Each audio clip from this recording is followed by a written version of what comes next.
Hello friends, आप देख रहे हैं अपने चैनल विजन बेस अप्रोच। इस सेशन में हम लोग डिस्कस करने वाले हैं एक न्यूमेरिकल्स जो कि करंट इलेक्ट्रिसिटी चैप्टर से रिलेटेड है।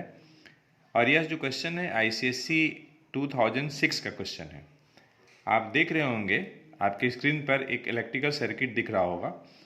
और इस सर्किट में देखिए 60 ओम और आर ओम के दो रजिस्टर हैं जो कि पैरेलल में कनेक्टेड हैं। यहाँ पे एमीटर है जिसका फंक्शन है मैग्नीट्यूड ऑफ करंट को मेजरमेंट करना। यहाँ पे देखिए बैटरी लगी हुई है, मतलब बहुत सारे सेल हैं जो कि सीरीज में जुड़े हुए हैं। इस तरीके से बैटरी का फॉर्मेशन हो रहा है। और इस बैटरी के जो टर्मिनल्स हैं उनके बीच का पोटेंशियल डिफरेंस मेजरमेंट करने के लिए एक वोल्टमीटर लगा हुआ है जो हमें 6.0 वोल्ट का रीडिंग दे रहा है। और एमीटर रीडिंग 0.3 एम्पियर है। तो हम लोग को 3 पार्ट कैलकुलेट करना है। In the first part, we have to calculate total resistance of the circuit. In second part, we have to find the value of R. And in third part, we have to calculate the current flowing through capital R. तो ठीक है, हम लोग करें। तो देखिए हमारे पास एक फॉर्मूला होता है, current drawn from the cell I equal to EMF of the cell divided by total resistance. Total resistance, बात को समझिएगा। तो I की वैल्यू 0.3 एम्पियर है, EMF ऑफ द सेल आपका 6 है, 6 वोल्ट है, डिवाइडेड बाई टोटल रेजिस्टेंस। यहाँ से हम टोटल रेजिस्टेंस निकाल सकते हैं। तो 6 अपॉन 0.3 टोटल रेजिस्टेंस। यहाँ पे देखिए ये डिनोमिनेटर में है, राइट से लेफ्ट में आएंगे तो total resistance equals to 6 upon 0.3। Point अगर आप हटाते हैं तो 60 अपॉन 3 हो जाएगा। तो इस तरीके से सर्किट का टोटल रेजिस्टेंस 20 ओम आ जाएगा। ये आपका एक पार्ट आ गया। Total resistance of the circuit 20 ओम हो जाएगी। ये एक पार्ट तो हम लोगों ने कैलकुलेट कर लिया।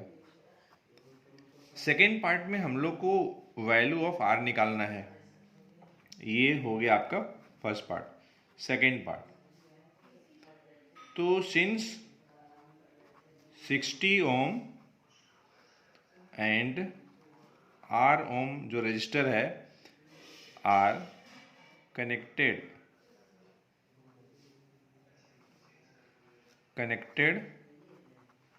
इन पैरेलल, तो देयरफॉर ये 60 और आर ओम के जो रजिस्टर हैं उनका इक्विवेलेंट रेजिस्टेंस कैसे निकालेंगे। तो 60 आर डिवाइडेड बाई 60 प्लस आर। ये आपको समझ में नहीं आ रहा होगा। जैसे मान लीजिए हमारे पास दो रजिस्टर है, एक का रेजिस्टेंस R1 है और दूसरे का R2 है। अगर ये पैरेलल में अगर हैं, पैरेलल में, तो इनका इक्विवेलेंट रेजिस्टेंस हम निकालते हैं RP इक्वल्स टू, दोनों को मल्टीप्लाई कर देते हैं न्यूमरेटर में और डिनोमिनेटर में हम प्लस कर देते हैं। तो यहाँ पे देखिए 60 और R ओम के दो रजिस्टर हैं, तो 60 R अपॉन 60 प्लस R, ये किसके बराबर हो जाएगा, ये 20 ओम के बराबर हो जाएगा। अब थोड़ा सॉल्व कर लें। 60 R इक्वल्स टू, या फिर देख लीजिए यहाँ से इसको कैंसिल आप कर सकते हैं 3, तो 60 प्लस R इक्वल टू आपका 3 आ जाएगा। ठीक है, ध्यान से देखिएगा। 3R, 60 plus R equal to 3R, R भी तो यहाँ है ना। तो अगर हम 60 इक्वल्स टू लिखना चाहते हैं तो 3R माइनस R, तो मतलब ये हुआ कि 60 इक्वल्स टू 2R आ जाएगा। तो फिर R की वैल्यू क्या हो जाएगी, तो 60 अपॉन 2 30 ओम हो जाएगा। तो R की जो वैल्यू है आपकी 30 ओम आ जाएगी। ये जो R है 30 ओम का है। अब देखिए तीसरा पार्ट हमारे पास है, करंट फ्लोइंग थ्रू आर निकालना है। इसके थ्रू कितनी करंट फ्लो कर रही है, ठीक है, इसके थ्रू कितनी करंट फ्लो कर रही है ये निकालना है हमें। ये मान लीजिए कि I1 है, इधर मान लीजिए कि I2 है। हमें I की वैल्यू पता है, I है आपका 0.3। तो ओके, I1 बराबर हम देखिए क्या करेंगे, अगर ये 30 ओम वाली R1 अगर है, 60 ओम वाली अगर R2 अगर है, तो I1 निकालने के लिए एक फार्मूला होता है। I1 अगर निकालना है तो R2 upon R1 plus R2 into I करते हैं, ये I1 निकालने के लिए। और अगर आपको I2 निकालनी है तो R1 upon R1 plus R2 into I। इस फार्मूले को आप हमेशा याद रखिएगा। ये तब लगाएंगे जब दो रजिस्टर पैरेलल में कनेक्टेड हों और हर एक रजिस्टर के थ्रू जो इंडिविजुअल जो करंट फ्लो कर रही है उससे कैलकुलेट करने के लिए। हमें देखिए R से पास होने वाली करंट की वैल्यू निकालनी है, जिसे हम लोगों ने I1 लिया है। 60 ओम रजिस्टर से पास होने वाली जो करंट है I2 लिया है, हमें तो I1 चाहिए। तो क्या करेंगे, फार्मूला देखिए, R2 divided by R1 plus R2 into I। ये हमने आपको शॉर्टकट ट्रिक बताया है जो कि अलग अलग क्वेश्चंस को करने में आपको हेल्प करेंगे। यह जो ट्रिक आपको बताया गया है इसको दिमाग में रखने वाली बात है, ठीक है, ये आपके लिए बहुत ही हेल्पफुल होगा। R2 आपका 60 है, अपॉन 60 प्लस 30 90 इंटू I की वैल्यू 0.3 एम्पियर। ये देखिए कटेगा, 30 2 33 जा, 0.33 से कटेगा 0.1, 2 इंटू 0.1 तो 0.2 एम्पियर।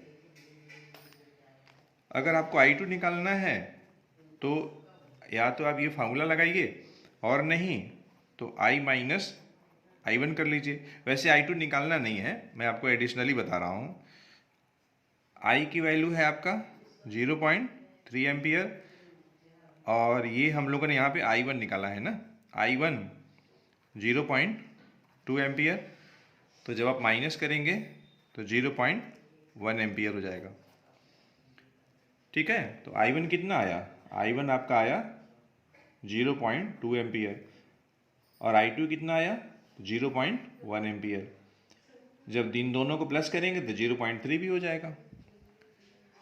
तो इस तरीके से बच्चों हम लोगों ने इस सेशन में इलेक्ट्रिसिटी चैप्टर का बहुत ही बेहतरीन क्वेश्चन किया है, जो कि ICSE 2006 में आया हुआ क्वेश्चन है और ये इलेक्ट्रिकल सर्किट से रिलेटेड है।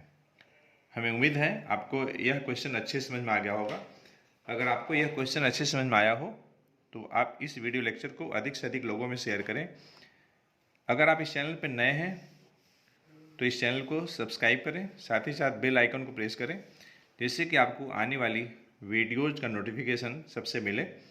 और एक बात और, इस वीडियो को लाइक करना शेयर करना नहीं भूलेंगे। तो फ्रेंड्स, थैंक्स फॉर वॉचिंग।